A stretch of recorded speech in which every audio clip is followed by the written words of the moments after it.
Jesús es mi Rey soberano. Dios les bendiga, mis hermanos. Es una bendición, valga la redundancia, encontrarnos en este primer domingo del año 2021. El Señor nos ha dado la vida y nosotros sabemos que el propósito de la vida de cada uno de los hijos de Dios es adorarle y gozar de las bendiciones del Señor. En este primer domingo el calendario litúrgico nos lleva nuevamente al capítulo 1 del Evangelio de San Juan. El texto base es San Juan, capítulo 1, los versículos del 10 al 18. Y el título de la reflexión el día de hoy es El Verbo se hizo carne. En esta porción bíblica que leemos en el Evangelio según San Juan, hay grandes y profundas verdades de nuestra fe, relacionadas a Jesús el Cristo. Verdades que a veces nos resulta difícil compartir, explicar. Jesús era Dios, era enviado por Dios, engendrado por Dios y estaba con Dios desde el principio. Esas verdades surgen del Evangelio de Juan, a quien muchos llaman el teólogo, precisamente por la profundidad teológica de su relato. Cada evangelio da a conocer a Jesús iniciando el relato de diferente manera. Juan lo hace desde esta teología tan profunda y Mateo lo hace desde la genealogía de Jesús. Marcos lo hace diciendo este es el principio del evangelio de Jesús, y Lucas con el anuncio angelical de los ángeles a María y a Zacarías, que reflexionamos en los últimos domingos del año pasado. Cada cristiano, mis hermanos, tiene una relación con Dios diferente. Para algunos es un Dios lejano, para otros es muy cercano. Para unos es un Dios que conoció personalmente y para otros es solamente alguien de quien han escuchado en algunas ocasiones. Muchos no saben ciertamente si existe ese Dios y si el relato bíblico es certero, y a otros no les importa si es o no es. Pero nosotros como pueblo suyo tenemos fe en ese Jesús, el Cristo, el enviado. Y aunque no sean explicables fácilmente estas verdades bíblicas, las creemos por fe. Hoy nos corresponde reflexionar en esta segunda parte del prólogo del Evangelio de Juan. La primera parte la estudiamos hace unas semanas. En esa primera parte nosotros concluimos que Jesús es Dios, es el Verbo que existía desde el principio con Dios. Y también en esa primera parte se habló de Juan el Bautista, que vino para testimonio, para dar testimonio de la luz, para testificar de Cristo, para preparar el camino de Jesús. Testificar, ser testigo, como lo fue Juan el Bautista, es algo profundo, es algo que lo podemos entender como riesgoso, es decir, ser testigos de Jesús trae consecuencias. Y nosotros sabemos que Juan el Bautista murió como mártir por su testimonio precisamente. Y el propósito de Juan el Bautista al predicar, al anunciar la venida del Mesías, al predicar el arrepentimiento de pecados, tenía un solo propósito, el mismo propósito que lleva el Evangelio de San Juan. Porque el Evangelio de San Juan al final, en el capítulo último, dice que todas estas palabras se escribieron para que creamos en Jesús. Y ese era el propósito de Juan el Bautista, preparar los corazones para creer en Jesús. Entramos entonces a reflexionar en esta segunda parte, como les decía, del prólogo, que va de los versículos 10 al 18.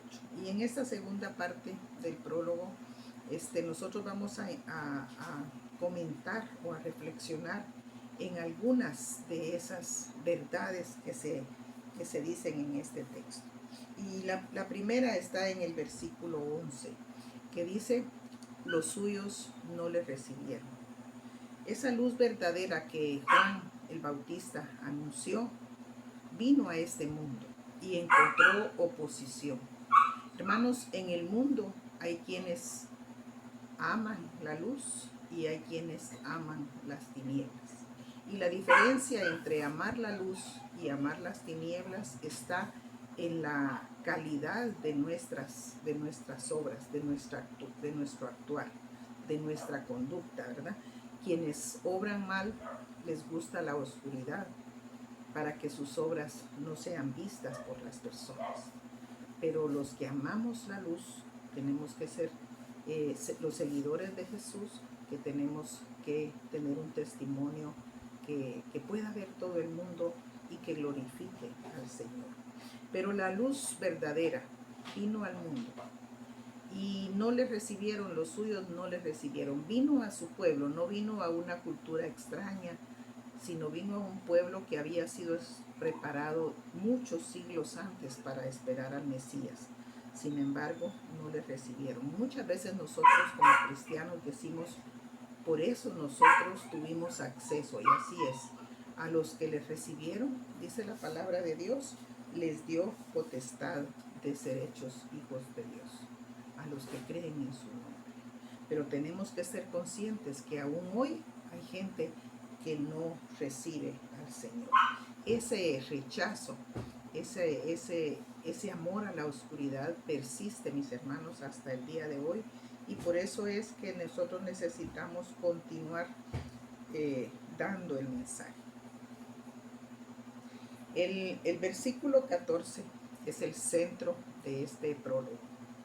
Y este versículo 14 dice: y aquel verbo fue hecho carne y habitó entre nosotros. Y vimos su gloria, gloria como del unigénito del Padre, lleno de gracia y de verdad. Este versículo, solamente este versículo, nosotros lo podemos dividir en partes, y en cada una de esas partes del versículo 14 encontramos una enseñanza grande. Podríamos solamente predicar el versículo 14. ¿Qué verdades encontramos aquí? La primera es: y aquel verbo fue hecho carne. La encarnación, mis hermanos, ese misterio de la encarnación, que es tan difícil para muchos de creer, que también muchos lo debaten, ¿verdad? Son contrarios a esa doctrina y a ese misterio. Pero la palabra de Dios nos dice también en Romanos capítulo 8 que Dios envió a su Hijo en semejanza de carne de pecado, y a causa del pecado condenó al pecado en la carne.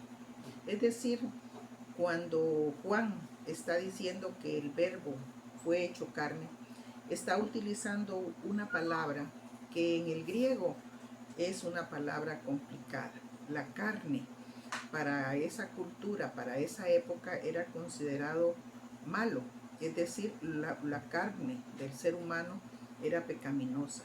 Y al decir que el verbo fue hecho carne, es como que estuviéramos diciendo que Jesús, que es el verbo, se convirtió en algo malo, en algo pecaminoso, es decir, algo como nosotros, ¿verdad?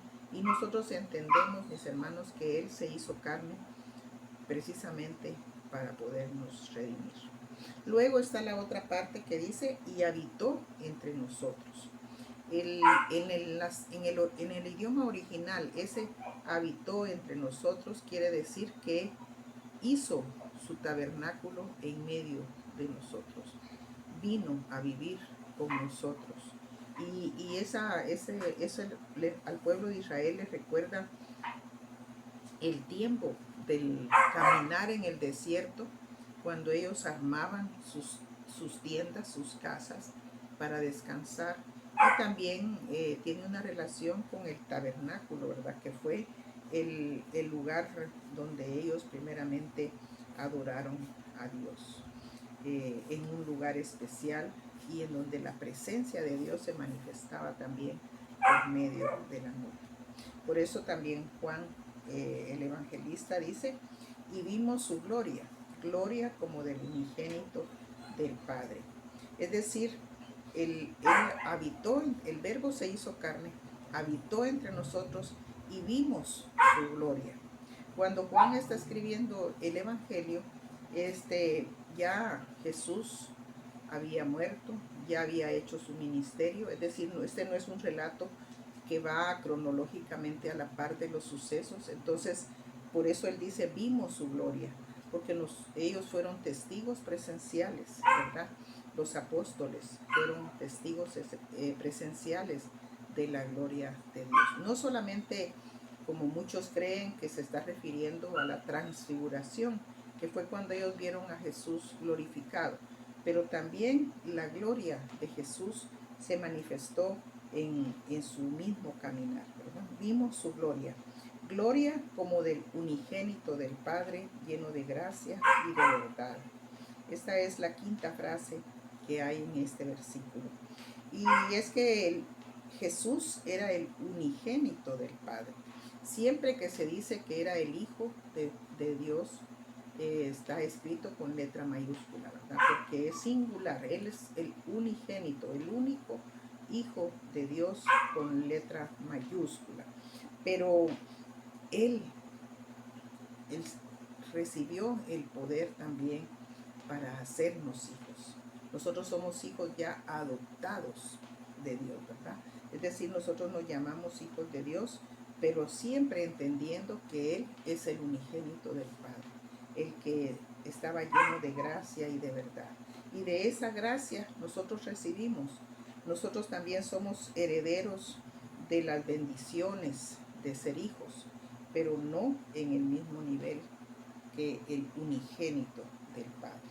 Por eso más adelante él va a decir, el evangelista dice, Juan, y se refiere a Juan el Bautista, dio testimonio de él y clamó diciendo, este es de quien yo decía, el que viene después de mí es antes de mí porque era primero que yo.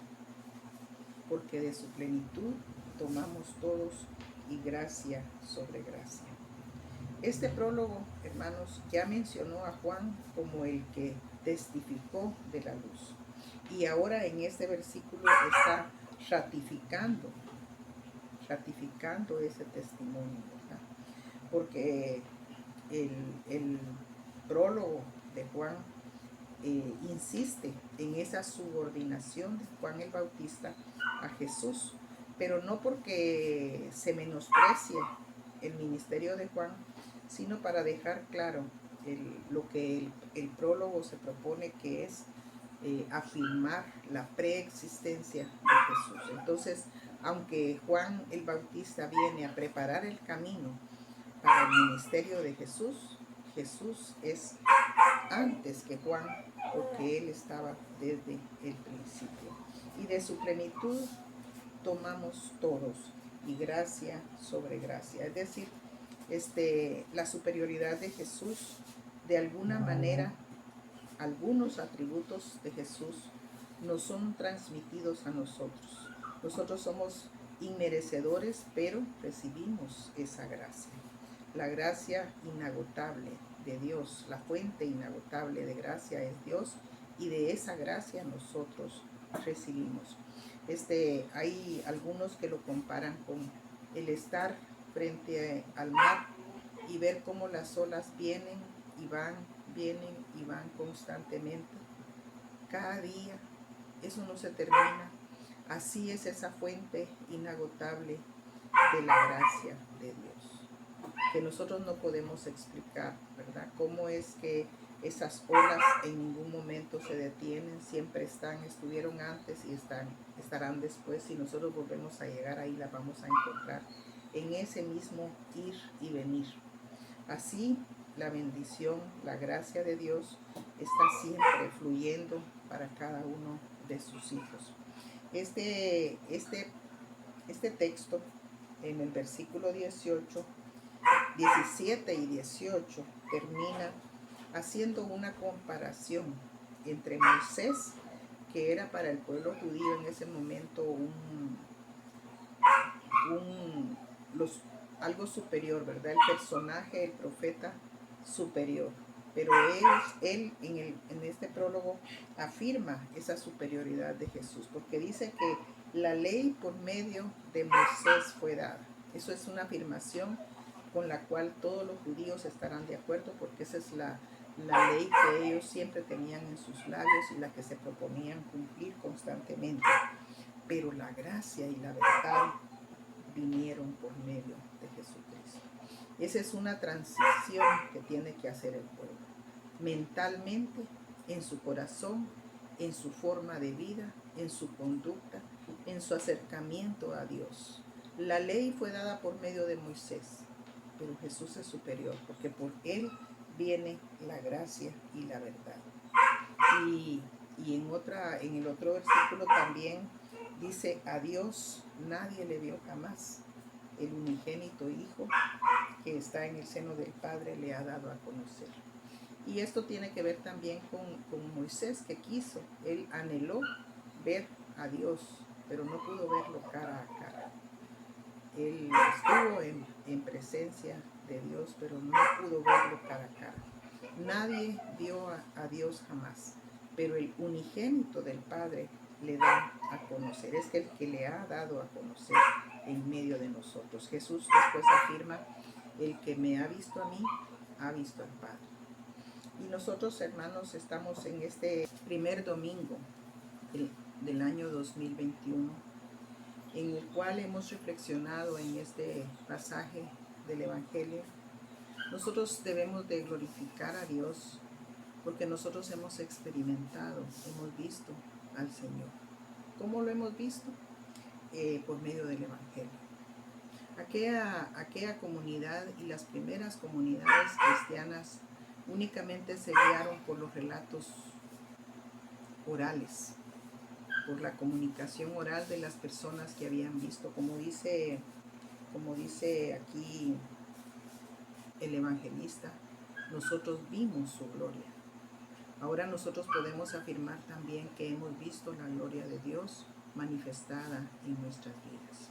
Que Dios nos bendiga y que siempre estemos atentos a la palabra del Evangelio, que será nuestra luz en el transcurso de este nuevo año.